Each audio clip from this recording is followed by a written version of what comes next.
It started as a harmless conversation over tea, but when my friend's mom leaned in and whispered, "Want me to tell you what women really want?" I didn't realize my world was about to change. The rain had already started by the time I reached Liam's house. It wasn't a heavy downpour, just that soft, steady drizzle that makes the world seem quieter, gentler somehow. I shook my jacket free of the droplets as I stepped onto the porch, the scent of wet leaves and faint wood smoke hanging in the air. Liam had texted me earlier, running a bit late, but go on in, Mom's home. When I knocked, it was Clara who opened the door. I'd known her for a couple of years now, always polite hellos and quick smiles when I came over to hang out with her son, but there was something different about the way she looked at me this time. Maybe it was the way the warm kitchen light framed her from behind, softening the edges of her hair, or how her sweater sleeves were pushed just past her elbows, casual yet graceful. "Liam's not back yet," she said, stepping aside to let me in. "But I just made some tea. You don't mind waiting, do you?" The kitchen smelled like chamomile and cinnamon, calm and homely, yet with a trace of something warm and inviting. I sat at the table while she moved around the counters, her movements unhurried. There was no rush in her presence. Just an easy, quiet rhythm that filled the space between the rain outside and the steam curling from the teapot. She set a cup in front of me, fingers brushing my wrist just slightly as she placed it down. It wasn't intentional, or maybe it was, I couldn't tell, but the warmth of her skin lingered longer than the touch itself. "You've grown up a bit since I last really talked to you," she said with a faint smile, settling across from me. "I remember when you used to trip over that step outside every time." I chuckled, shaking my head.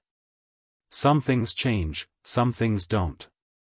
Her eyes lingered a moment, not in a way that made me uncomfortable, but as if she were seeing something familiar in a new light.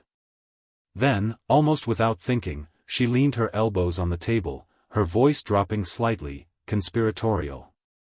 "Want me to tell you," she said, her lips curling just enough to make the words feel like a secret, "what women really want?" It was a question meant to tease, or at least, that's how it landed. But there was a glint in her eye, a challenge wrapped in warmth. My pulse ticked a little faster, the steam between us catching the faintest tension. "Sure," I said, trying to keep my voice steady.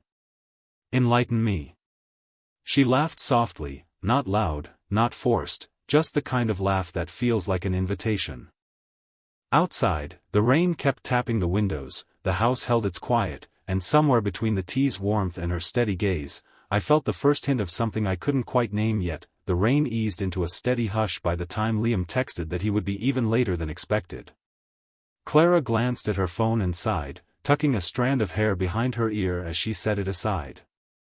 "Well," she said, her voice calm but carrying a trace of wry amusement, "I guess you're stuck with me for a little while." We moved to the living room, a space that felt like it had been lived in, not just arranged. Warm lamplight pooled on the hardwood floor, books stacked casually on a side table, and a faint scent of rain-soaked garden drifted in through the slightly open window. Clara settled into the corner of the couch, legs crossed loosely, a glass of something herbal in her hand. I sat a few feet away, trying not to feel out of place, yet somehow more aware of her than I had ever been. She turned her face toward me, that same glint in her eyes from before. "So, about that question," she said, her tone playful but measured. "What women really want. It's not as mysterious as people make it sound." I leaned back, trying to match her ease. "All right then, what's the secret?" Her lips curved, not quite a smile, more like a knowing look. "It's not about expensive gifts. Or clever lines. It's attention, the real kind. Listening. Noticing. Remembering small things. It's not about impressing someone, it's about being present enough that they feel seen." She sipped her drink, her eyes lingering on the steam rising between us. For a moment, I didn't know what to say, not because it was profound, but because the way she said it made the room feel quieter, heavier in a soft, deliberate way. I tilted my head. "Is that really all? Just noticing?" Her laugh this time was quieter, almost like a breath escaping. You say, just, as if it's easy. You'd be surprised how many men don't know how to really look at a woman, or hear her when she's speaking. As she spoke, she reached to adjust a cushion between us, her hand brushing my knee, barely there, yet it sent a ripple of heat up my leg that had nothing to do with the warm living room air. Neither of us acknowledged it aloud, but my pulse did.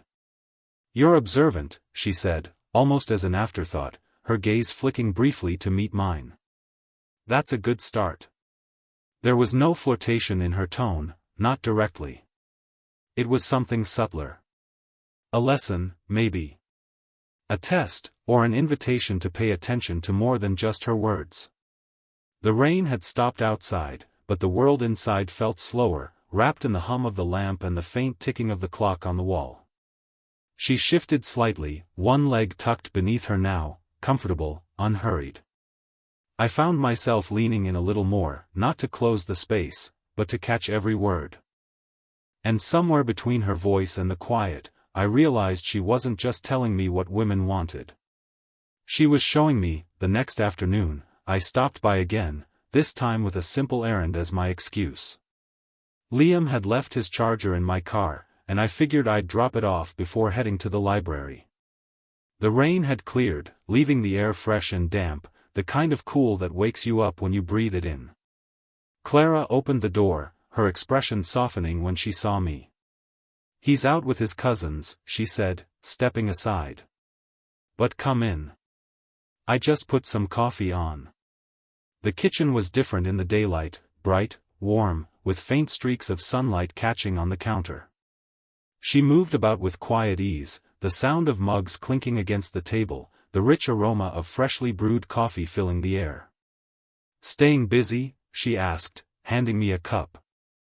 Her fingers touched mine again, a small, unhurried contact, and for a heartbeat, neither of us seemed in a rush to let go. Trying to, I said with a small smile, wrapping my hands around the mug. She sat across from me, this time without the playful glint from the night before.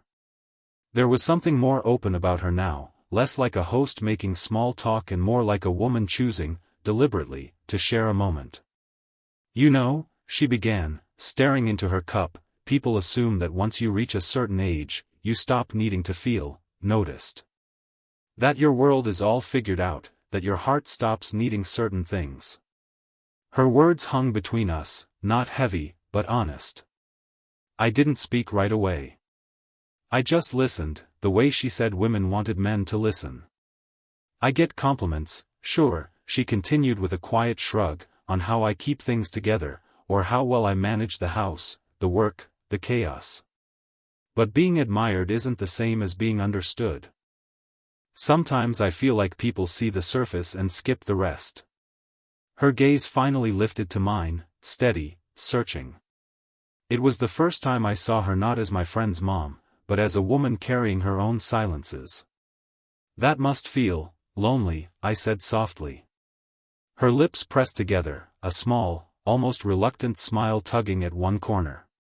It does, sometimes. The room felt different then, like the air had shifted. Not tense, not romantic yet, but fragile in a way that made me careful with my words. I don't think people mean to overlook you, I said, choosing each word. Maybe they just don't know how to slow down long enough to see you properly. Something flickered in her expression, not quite relief, but recognition. She reached for her mug at the same time I passed her a spoon. Our fingers met again, warm skin against warm skin. This time, neither of us moved right away. The moment was simple, domestic, quiet, yet it carried more weight than I could explain. In the daylight, with coffee cooling between us, she wasn't teaching me anymore. She was trusting me. A few evenings later, I found myself at their house again, not because of any planned visit, but because Liam had invited a few of us over for a casual dinner. By the time I arrived, the sun was beginning to sink, painting the backyard in a soft orange glow. The sliding doors were open, letting in the warm breath of summer and the faint hum of crickets in the hedges. Clara was outside stringing up a few lights along the patio, her hair loosely tied back, a few strands catching the breeze. There was something quietly effortless about the way she moved, not trying to draw attention, but somehow doing it anyway. "Hey," I called softly as I stepped out. She glanced over her shoulder, smiling faintly. "You made it." "Liam's still picking up the food. I guess it's becoming a pattern, isn't it? You arriving before he does." I laughed under my breath. "Seems like it." The twilight deepened as the lights flickered on, warm, soft pools of light that made the backyard feel smaller, more intimate. We stood side by side for a while, talking about little things, the weather finally clearing, her garden waking after the rain, the faint smell of fresh mint she just clipped from the herb bed. Then, without warning, she turned to me, eyes glinting in the fading light. "You know," she said, "you've been listening more than most people ever do. It's refreshing." I shrugged lightly, but inside, the words settled somewhere deep. "Maybe I'm just curious," I said. Her smile was slow, almost teasing. Curious can be dangerous. There was a pause, not uncomfortable, but alive, like a thread pulled tight between us. The evening sounds faded into the background, the glow of the string lights catching in her eyes. A loose strand of hair fell forward, brushing her cheek. Instinctively, I reached out, not thinking, just reacting, and tucked it gently behind her ear. My fingers brushed her skin, warm and soft from the lingering day's heat. She didn't move away. For a heartbeat, she simply looked at me, really looked, as if something about me had shifted in her eyes. "Thank you," she murmured, the word almost lost to the warm air. I stepped back slightly, aware of the moment, the boundary it brushed against. But the feeling stayed, not a rush, not an impulse, more like a quiet door opening somewhere neither of us had meant to find. The crickets grew louder, a car door slammed in the distance, and the spell of it eased. Yet when Liam's voice finally called from inside, there was a flicker of something in her expression, something new, something that hadn't been there before. It wasn't a confession. It wasn't even a promise. But it was the first time I realized the line between us wasn't as solid as I thought. The night had stretched longer than I expected. Laughter from dinner had faded into softer conversations, the kind where words slowed down and pauses meant something. Liam had gone upstairs, already half asleep after a long day, leaving just Clara and me in the quiet living room. The clock ticked gently. A mellow song played low from a speaker, the kind that wraps the edges of silence without breaking it. We were sitting side by side on the couch, a little closer than before, not by design, just by the natural gravity of the evening. Her shoulder was a breath away from mine, her hand resting on the cushion between us, fingers tracing idle patterns along the seam. "I'm glad you stayed," she said finally, her voice low, calm, but carrying something else beneath it, something quieter, heavier. "It's been a long time since I've had a conversation like this without it feeling forced." I looked at her, studying the soft lines of her face in the warm lamplight. "I think people underestimate how much that matters," I said. "Just being able to sit with someone and not feel like you have to perform." Her lips curved faintly, almost a smile, but not quite. "You make it sound simple." "It is simple," I murmured, "when it's real." For a moment, our eyes locked, not in a sudden rush of desire, but in that deep, steady way that says I see you, and I want to stay here a little longer. The air felt stiller somehow. The music seemed to pull back, the world narrowing to the space between our shoulders. She shifted, just slightly, turning more toward me. "You've made me feel noticed," she said quietly. "That's rarer than you think." My pulse quickened, the kind of quickening that comes not from adrenaline, but from a thread pulling somewhere just beneath the surface. There was a moment, a real one, where I could have leaned in, closed the distance, let the night carry us further than it was meant to go. But I didn't. Instead, I reached out, letting my hand rest lightly over hers. Her fingers tensed for a heartbeat, then softened beneath my touch. Warm, steady. Not a claim, just a gesture, something that said, I hear you. I feel this too. She looked down at our hands, then back at me.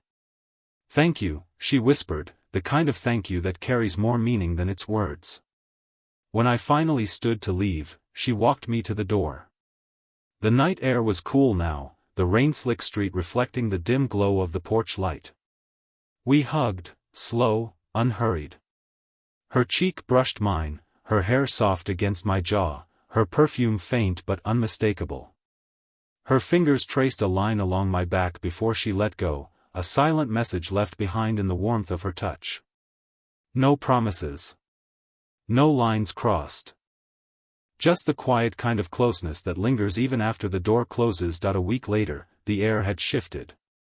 The storms had passed, the days felt brighter, and the kind of heaviness that comes from long, lingering rain had given way to a light that made everything seem freshly drawn. Liam invited me to brunch with him and his mom that Sunday, nothing unusual about it, nothing out of the ordinary, except maybe the way my chest tightened as I walked up their familiar path again. Clara greeted me at the door, her hair loose around her shoulders this time, sunlight catching the faint copper threads. Morning, she said warmly, as though nothing had changed, and in a way, nothing had, not on the surface. Yet the way her eyes held mine for that heartbeat longer told a quieter story. The table was set near the window, coffee already brewed, the smell of fresh bread filling the room. Liam talked, as he always did, about work, about plans for the week, about something funny he'd seen online. I chimed in here and there, but every so often, my gaze drifted, just for a moment, to where Clara sat across from me. She didn't do anything dramatic. Just a quiet smile when our eyes met. A tilt of her head that said she remembered that night, that conversation, that small, unspoken choice to leave something unsaid, and in leaving it unsaid, to let it become something deeper. There was no need for words about it. That was the strange part. It didn't feel like a secret, it felt like a shared understanding, a thread stretched gently between two people who had stumbled into something neither had expected, and neither wanted to break by pulling too hard. As brunch wrapped up, Liam went upstairs to grab a jacket before heading out. I lingered by the door, hands in my pockets, unsure if I was supposed to stay or go. Clara stepped closer, just enough for her perfume, light, floral, unmistakable, to reach me again. "I'm glad you came," she said softly. I nodded. "Me too." Her hand found my shoulder, a light squeeze, nothing more than that, and yet everything in the way it lingered. "Sometimes," she said, almost to herself, "what women want isn't mystery, or grand gestures, or even answers. It's to feel seen. To feel like they still matter, even when the world moves too fast to notice." I held her gaze, letting the quiet between us do the talking. "Then I guess," I said, "you already taught me more than you realize." She smiled then, not teasing this time, not guarded. Just warm. Real. When I finally stepped outside, the sun was sharp on the pavement, the street alive again after the week's rain. I didn't know what would come next. I just knew that something had shifted, not into something reckless, but into something steady, something that would take its time. And maybe that was the answer all along.